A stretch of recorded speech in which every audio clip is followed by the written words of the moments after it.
বন্ধুরা, আমি পড়াশোনা করে আমি শহরে এসে একটি আমার নিজস্ব শোরুম খুলি। এখানে অনেক সুন্দর সুন্দর বাইক এবং আমার নিজস্ব কারও আছে, অনেক সুন্দর সুন্দর। আপনারা দেখতেই পারছেন কত সুন্দর। এখানে সবচেয়ে দামি গাড়িও আছে, বুগাটিও আছে, আর অনেক সুন্দর এবং অনেক দামি দামি গাড়ি আছে। বন্ধুরা, আমার আজ সকালেই আমার একটি বন্ধু আমাকে ফোনে কল করে বলল যে আমার পরিবার অনেক ছোট একটি গ্রামে থাকে, তাই আমি ভাবলাম কেমন হবে আমি তাদেরকে একটি মডার্ন হাউস গিফট করে দেব।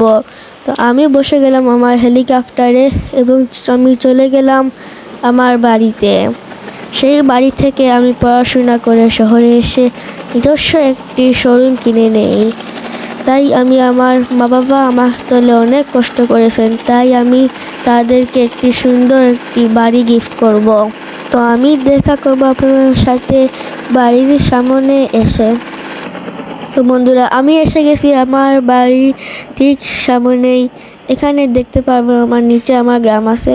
আমি আমার হেলিকপ্টারটাকে সুন্দর করে এখানে ল্যান্ড করে নেব আস্তে আস্তে। চলো, প্লেনটি ল্যান্ড হয়ে গেছে। এখানে আমি আমার বুগাটি স্পন করে রেখেছি, এতে বসিয়ে আমি আমার ফ্যামিলিকে নিয়ে যাব আমার সুন্দর বাড়িতে। তার আগে আমি আমার মা বাবাকে বলে আসি তারা যাতে গাড়িতে বসে যায়। এই যে আমার বাড়ি।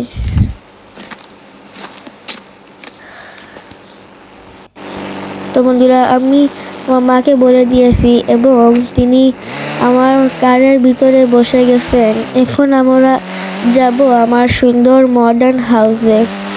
তো বন্ধুরা, আমি আপনাদের সাথে দেখা করব আমার বাড়ির সামনে এসে। তো বন্ধুরা, আমি এসে গেছি আমার মডার্ন হাউসের সামনে। দেখতেই পারতেছেন কত সুন্দর এই বাড়িটা, পুরো 500 কোটি টাকার এই বাড়িটাই। এখানেই আমি আমার গাড়িটা পার্ক করে নেব। পার্ক হয়ে গেছে। এখন আমি আপনাদের এই বাড়িটার একটি ট্যুর নিয়ে দেখাবো। এখানে হচ্ছে একটি সুন্দর সুইমিং পুল এবং এই হচ্ছে আমাদের সুন্দর একটি বাড়ি। বাড়ির সামনে ঢুকেই আপনি দেখবেন এখানে বড় একটি ড্রয়িং রুম এবং আমার মা বাবাদের জন্য এখানে বিছানা এবং টিভি। তো বন্ধুরা, এই ভিডিওটা আপনাদের কেমন লাগলো? এবং বন্ধুরা, এই ভিডিওটা আপনি সাবস্ক্রাইব করবেন, লাইক করবেন, শেয়ার করবেন এবং এই ভিডিওতে 100 লাইক হয়ে গেলে আমি এর দ্বিতীয় পর্ব নিশ্চয়ই নিয়ে আসবো। তো দেখা হবে অন্য একটি সুন্দর ভিডিওতে।